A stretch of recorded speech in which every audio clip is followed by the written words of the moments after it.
Welcome to our first class. सबसे पहले तो आपकी मोटिवेशन के लिए मैंने अपने स्टोर्स जो हैं वो ओपन किए हुए हैं, जहां आप देख सकते हैं 2,27,962 रुपये इस स्टोर की सेल है, वो भी 3 से 4 या 6 दिन में। और ये दूसरा स्टोर है जिसकी एक दिन की सेल इस वक्त है 49,000 रुपीज़। तो सबसे पहले हम स्टार्ट करते हैं कि ड्रॉप शिपिंग होती क्या है।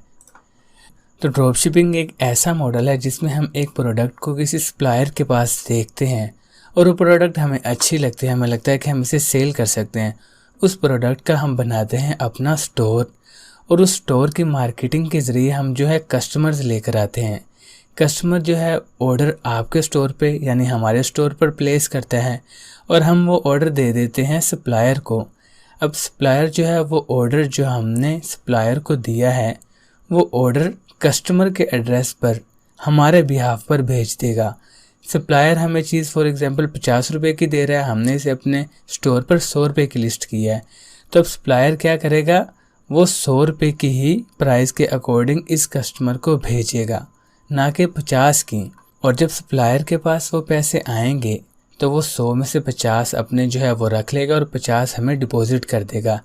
क्योंकि ये लोकल ड्रॉप शिपिंग है इसलिए इसमें ऐसे ही प्रोसेस चलता है।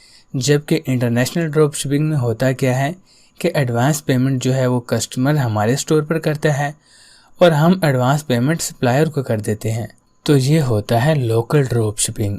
अब रीसेलिंग क्या होता है, यानी कि आप अगर किसी चीज़ को ऑनलाइन सेल कर रहे हैं, क्या वो ड्रॉप शिपिंग है? नहीं, ऐसा नहीं है। रीसेलिंग में होता ये है कि हम किसी लोकल मार्केट से कोई चीज़ पहले बाय करते हैं, उसे बाय करके फिर उसे जो है अपनी वेबसाइट पर लिस्ट करते हैं। उसे वेबसाइट पर लिस्ट करने के बाद मार्केटिंग के थ्रू कस्टमर लेकर आते हैं।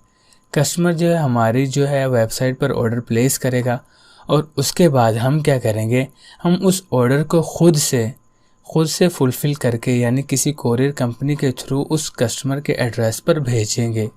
अब रीसेलिंग में इशू ये है कि हमें जो है स्टॉक पहले बाय करना पड़ेगा, यानी सामान पहले बाय करना पड़ेगा। जबकि ड्रॉप शिपिंग में ऐसा नहीं है, हमें सामान बाय नहीं करना, हमें सिर्फ एडवर्टाइजिंग कॉस्ट चाहिए। एडवर्टाइजिंग कॉस्ट होने के बाद जो है आपकी स्ट्रेटजीज़ मैटर करती है, यानी कि आप मार्केटिंग किस तरह से कर रहे हैं। आप किसी फ्लॉप प्रोडक्ट को भी हिट कर सकते हैं और किसी हिट प्रोडक्ट को भी फ्लॉप कर सकते हैं। और दूसरा ये कि क्या कस्टमर हमसे ये चीज़ बाय करेगा या नहीं, ये डिपेंड करता है कि हमने जो प्रोडक्ट लिस्ट की है क्या उसकी मार्केट में डिमांड है या नहीं। अगर तो इसकी मार्केट में डिमांड नहीं है तो हमारा ये मॉडल फेल हो जाएगा। जी हाँ, हमारा ये मॉडल फेल हो जाएगा। अब अगर आप ड्रॉप शिपिंग के मेथड से 1 लाख पर मंथ कमाना चाहते हैं तो आपको सिंपली 100 प्रोडक्ट्स 1,000 रुपये के मार्जिन के साथ सेल करना पड़ेंगी।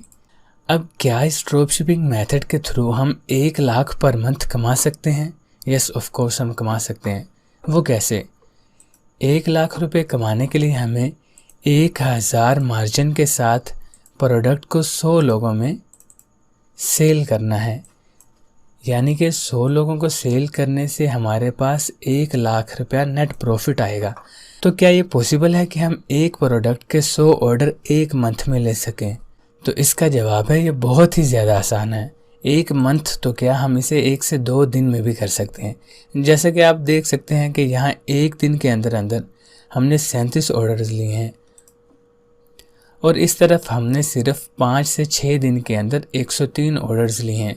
अब आप समझ सकते हैं कि हम 1 महीने में 100 ऑर्डर तो क्या 1,000 ऑर्डर भी ले सकते हैं। और जब 1,000 ऑर्डर लेंगे और हर ऑर्डर पर हमारा प्रॉफिट 1,000 होगा तो हमें 10 लाख का नेट प्रॉफिट होगा। जी हाँ। अब ये ड्रॉप शिपिंग की प्रोडक्ट कहाँ से हंट करनी है, सप्लायर कहाँ से मिलेगा और उस प्रोडक्ट का स्टोर बनाकर उसकी मार्केटिंग कैसे करनी है, ये सब हम सीखेंगे अपने नेक्स्ट लेसन में।